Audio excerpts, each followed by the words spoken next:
Job Kapitulo 26.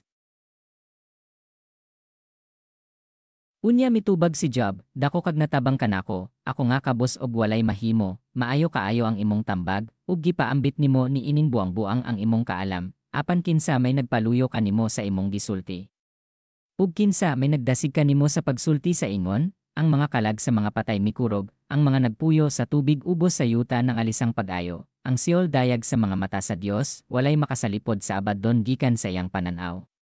Gihikyat sa Dios ang amihan ng langit o gibitay niya ang kalibotan sa kawanangan. Gipuno niya sa tubig ang mga panganod o gipugnan niya kini aron dili mabusbos sa kabugat. Gisalipdan niya sa panganod ang bulan. Gilain niya ang kahayag gikan sa kangitngit pinaagi sa pagbutang ug lingin niya badli sa kadagatan. Kun iya nang tayogon ang mga haligi nga nagsagang sa langit, mangurog sila sa kalisang. Pinaagi sa iyang gahom gibuntog niya ang dagat.